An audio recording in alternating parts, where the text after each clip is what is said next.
Good morning, everybody. We are going full screen for this one. We got about 25 hours until kickoff of the first Seahawks game of 17 this season. So basically, a day. We are a day away from game number 1 of 17. And I think almost all of us are excited. Most of us are optimistic. Some of us are a little pessimistic. But if you're here on this channel and you're a Seahawks fan, then clearly you value your football viewing and your fandom somewhat. I don't think you would be on this channel right now if you didn't value how the Seahawks do from year to year. So, whatever attitude you're bringing into this season, you've got to at least be interested to see what they do and whether or not they're able to put together a special season or if they're just going to have another forgettable season.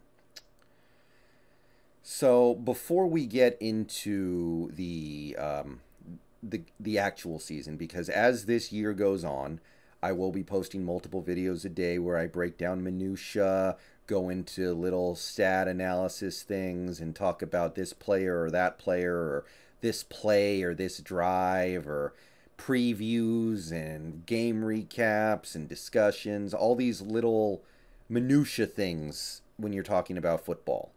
Before we get into that, I want to big picture things for this season because I think this is really important. And I truly do believe that this season is about way more than just this one season. And I believe that if things do not go well this year, you might be saying goodbye to just about all of it. If this season does not live up to expectations, and I don't know exactly what those expectations should be, but if they don't, in the mind of Jody Allen, then it's possible everything goes. And you're going to see a implosion of pretty much everything on this franchise. So that's not exactly an ideal situation to be in because this Seahawks team finds themselves in that precarious situation despite the fact that they have a new offensive coordinator who is bringing in a new offense that is not that similar to the offense they were running before, and their offensive coordinator has no experience calling plays. We know that he knows the stuff to be a good coordinator in the NFL, but he's never done it before. We know he knows he has the knowledge, but does he have the wisdom to be a good offensive coordinator, to be a good play caller?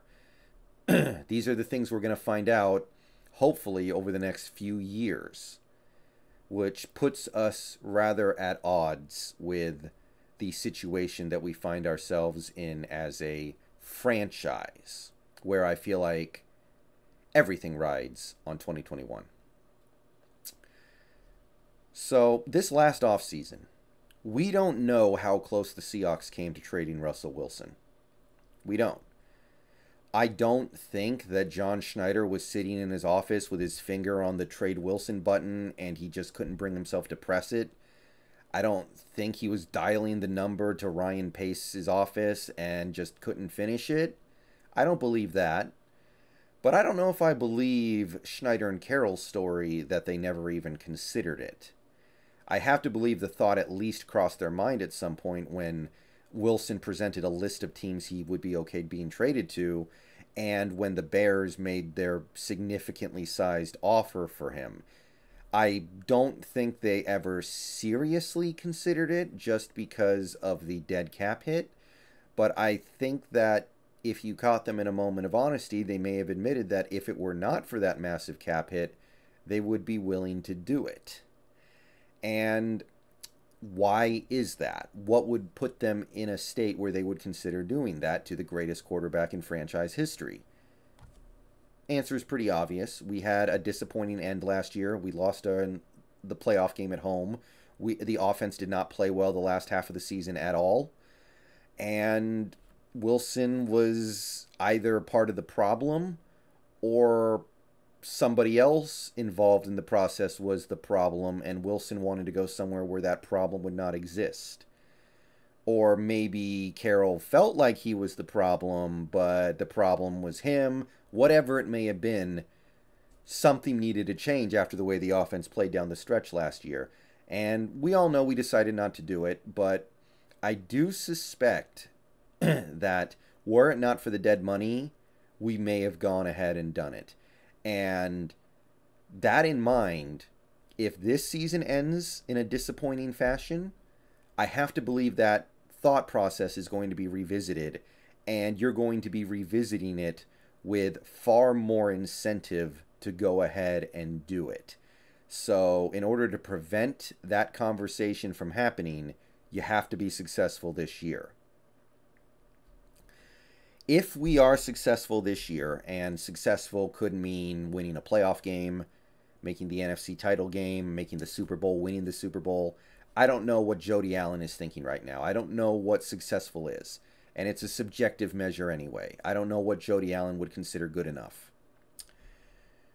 Then I think that you will see this core stick together for at least a few more years. There's going to be no trades. There's going to be an offseason focused on building the final pieces of the team up so they can go win it all the next year. And everything's going to proceed as we've come to expect in Seattle, where you have a team going into the season that you expect to be good. Maybe great, maybe elite, maybe historic. But if this season does not go well, then I have to believe the trade Wilson conversations will come up again, and it'll be the third time this team seriously flirted with the possibility. Because remember, in 2017, we almost traded him for Baker Mayfield, apparently. And we didn't deny it, so I think it might be true. So, when you're talking about trading a guy like a Russell Wilson, who is a franchise quarterback and is one of the best quarterbacks in the league, according to pretty much everybody who has an opinion worth listening to, the first time you think about it, it's kind of like buying that $10,000 single-person spa to put in your backyard. The first time you talk about it, it's just a lark. You're not really going to do it. You're not really taking it seriously. It's just a fun conversation to have. The second time you talk about it, maybe you're forming the basis of actually doing it a little bit in your head, and you're like, well, wait a minute. I think I can afford that. I have a place to plug it in. It's going to help me lose weight. It's going to help me work out. But you don't do it. But the third time, now you're like, okay, I keep revisiting this. I think I should actually just go ahead and do it. I'm sick of thinking about it. Let's just do it so I don't have to think about it anymore. Because clearly, if you've contemplated trading your franchise quarterback 3 times in a 5-year span, something's not right. And you're clearly not that happy with him if you keep coming back to that thought. So, yeah, if this season doesn't go well, then I could absolutely see Wilson getting traded. The dead cap hit is going to go down to $26 million. Remember, we did not restructure Wilson this offseason, even though I absolutely think we should have. There are a lot of reasons why we may have not done that, but one of them had to be because, well, hey, let's keep our options open for next year just in case things don't go well. Let's try to minimize that dead cap hit just in case. I have to believe that was at least part of the thought process because restructuring Wilson seemed like a no-brainer otherwise. If you trade Wilson, what else happens? It kind of depends on whose decision it is. But I kind of think Carroll would just retire at that point. He's old. He's the oldest coach in the league. He's been around forever. You think he wants to go through another rebuild where it's going to take him a couple years to find a new quarterback, and that new quarterback might not even be good, and even if he is good, he might not be good for what you want, and even if he is good for what you want, the rest of the team might not be in a good state at that point in time, and then you got to do it all over again. He might not want to go through all that. He might just go, screw it, I'm going to retire. If I had a great team in front of me and I already just needed to put some final touches on the roster, I'm cool with that, but I'm not rebuilding. I'm 70 years old. I think he might walk away. If he walks away, maybe Schneider walks away because you know those guys are connected at the hip. And then at that point, what does a guy like Jamal Adams do? No quarterback, new coach, new GM. Does he go, hey, get me out of here? I didn't leave the Jets to go to the Jets West. Get me out of here. I don't want to go 5-11 for 3 years while we try to figure this out. Does DK Metcalf say, no, don't give me an extension. I don't want to stay. Let me play out my rookie deal so I can get out of here, or you can trade me or whatever. You don't have a quarterback anymore. You don't have anything set up. I don't want to stick you around and waste my prime. Guys like Bobby Wagner, Dwayne Brown might go, hey, get me out of here. I don't want to spend the last couple years of my career on a rebuilding team. Do young players on this team that we do like Jordan Brooks and Marquise Blair and Damian Lewis, do they get traded for draft assets because we're at that point basically completely blowing it up? You lose Wilson, the domino effect could mean you lose just about everything. Coaches, because if Carroll goes, the whole staff goes. Most of that staff is only here because Carroll likes them. And Waldron, even though he might not be Carroll's number one choice, whoever you bring in to replace Carroll is going to want his own guy. Norton's gone. Obviously, most people would say that's a positive. And don't get me wrong, some of this stuff would be a positive. I think that moving on from Carroll could be the best thing that happens to this team. Schneider, hit or miss for me. Maybe you could do better than Schneider as a GM. Moving on from Norton would probably be very refreshing for this defense. Don't get me wrong, sometimes you have to rebuild.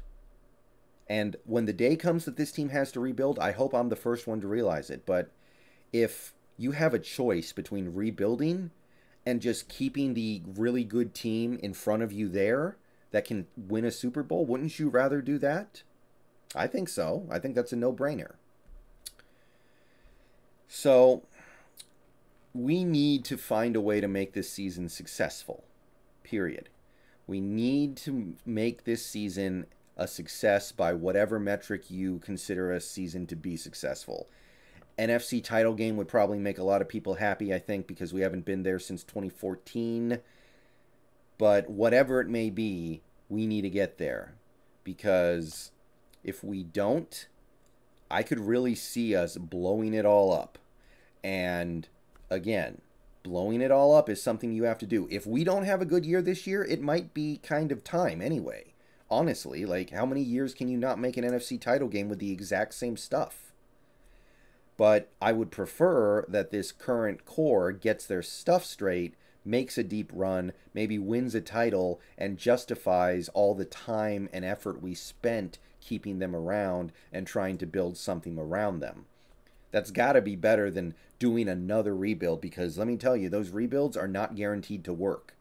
Teams try to rebuild all the time, and it blows up because they got the wrong QB or the wrong coach or the wrong coordinator or the wrong linebacker or the wrong pass rush or whatever. And then they got to rebuild again, and there's no guarantee that one's going to work. There are teams that get stuck in the infinite loop of rebuilding, and then they get some good pieces but not enough, so they have to blow it up and do it again. Teams get stuck in that loop sometimes. So it's a lot easier if this core can just get it done this year. And believe me, I get it. It's not going to be easy because new offense. We are trying to do some different things this year. You would generally prefer a do-or-die season like this to come when your staff and your coordinators and your play callers have all had at least a year of experience with the core players. That's not what we got, but we got to go with it. I understand the offense is not going to be great immediately. The offense is probably going to have problems in early season games when they're trying to figure things out. But we've dumped all these assets into the defense. It's got to be elite. Not good, not great, but elite. This is Carroll's thing. This is Carroll's baby. This is why we pay him the big bucks. If he cannot do this, then what can he do?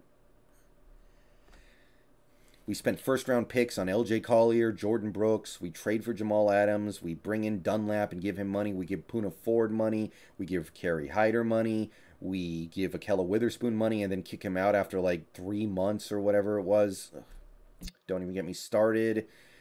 You spend draft picks on guys like Rasheem Green.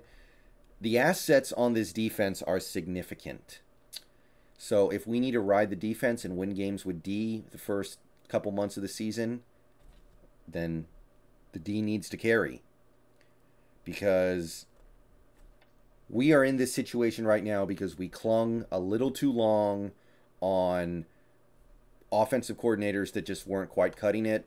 Bevel, Schottenheimer, and now we have this do or die season with a new coordinator. It sucks. It's not ideal.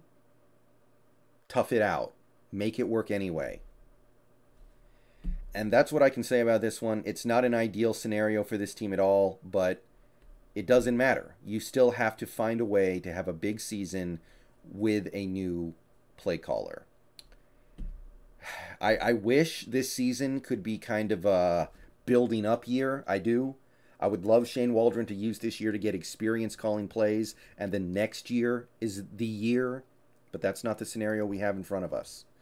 The scenario we have in front of us is win now or you might have to blow it up. And when I say blow it up, I do mean you could see us really blow it up. All right, I'm going to get out of here. I just wanted to go over the stakes this season. Peace out. Go Hawks.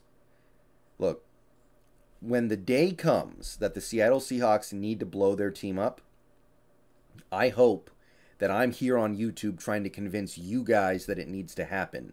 I hope that I'm the guy trying to tell you that it's okay, teams need to do this sometimes, it's smart football, it's going to suck for a couple years, but it'll be worth it on the other side. I hope I can sit here and be that guy. But I also know that it's a lot easier if the team that you have shows that they're capable of actually winning it all. And I think this is the last chance for these guys to prove that they can win it all. Or else Jody Allen, passive owner to a certain extent that she may prove to be, might decide it's time for a fresh start. Let me know what you think down below.